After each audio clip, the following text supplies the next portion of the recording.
Assalamualaikum warahmatullahi wabarakatuh. Hai guys, kembali lagi bersama saya. Perkenalkan, nama saya Anissa Oktavia. Saya adalah mahasiswa jurusan Fisika Fakultas Matematika dan Ilmu Pengetahuan Alam Universitas Mula Warman. Dalam video kali ini saya akan mereview sebuah artikel dengan tema bahasan adalah berpatokan pada 3 wujud kebudayaan menurut Konjaraningrat. Jadi sebelumnya saya akan menjelaskan terlebih dahulu aspek 3 wujud kebudayaan menurut Konjaraningrat itu sendiri. Jadi yang pertama itu adalah wujud kebudayaan sebagai suatu kompleks dari ide, gagasan, nilai, norma, peraturan, dan sebagainya. Berupa wujud dari kebudayaan itu sendiri bersifat abstrak dan tidak dapat diraba. Lalu yang kedua adalah wujud kebudayaan sebagai suatu kompleks aktivitas serta tindakan yang berpola dalam masyarakat. Jadi berupa wujud sosial sistem mengenai tindakan dari manusia itu sendiri. Sifatnya konkret, terjadi di sekitar kita sehari-hari, bisa diobservasi, difoto maupun didokumentasi. Lalu yang ketiga adalah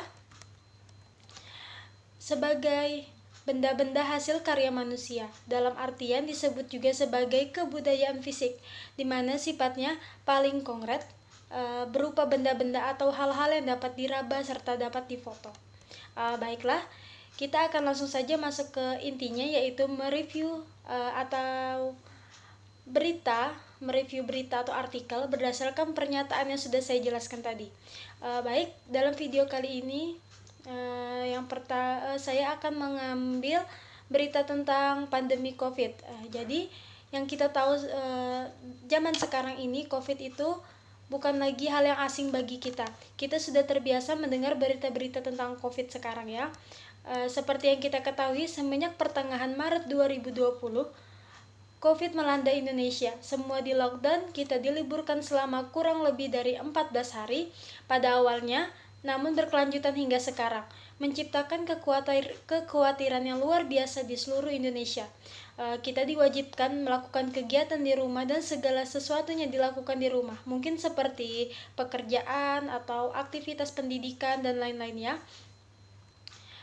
Semakin maraknya COVID ini, maka pemerintah menghimbau agar masyarakat selalu menggunakan masker ketika hendak berpergian keluar rumah dan selalu membawa hand sanitizer atau yang lebih dikenal dengan antiseptik tangan sebagai antisipasi terhadap virus dan tidak bersentuhan satu sama lain atau yang lebih dikenal dengan social distancing.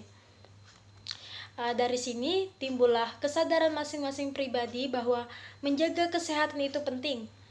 Mulai dari kesadaran diri untuk menggunakan masker dan tidak lupa membawa hand sanitizer ketika sedang berada di luar rumah. Karena kalau di luar rumah tidak mungkin kan kita membawa air dan sabun untuk cuci tangan. Lalu kemudian kita semua juga benar-benar mengurangi kegiatan di luar rumah. Jadi kayak belanja itu kita bisa online dan belajar kita juga online. Jadi ya semuanya kita lakukan dengan online.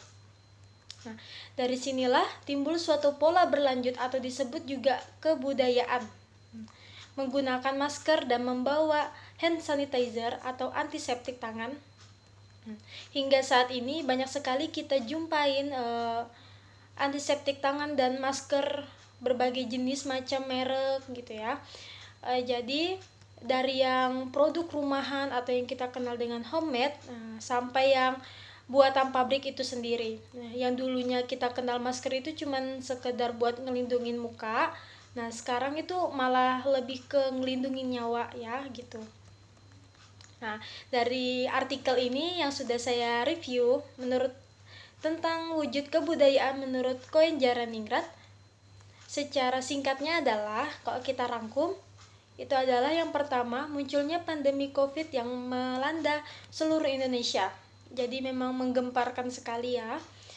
Terus yang kedua itu ada kesadaran diri, kita mulai sadar untuk pentingnya menggunakan masker, harus social distancing juga gitu. Terus yang ketiga adalah kita itu jadi banyak gitu menjumpai masker dan hand sanitizer yang berbagai macam. Nah, kalau ditinjau dari wujudnya itu berarti secara fisik ada wujudnya, bisa difoto dan bisa didokumentasi. gitu ya teman-teman. Baiklah, sekian review berita dari saya, kurang lebihnya saya mohon maaf. Wassalamualaikum warahmatullahi wabarakatuh.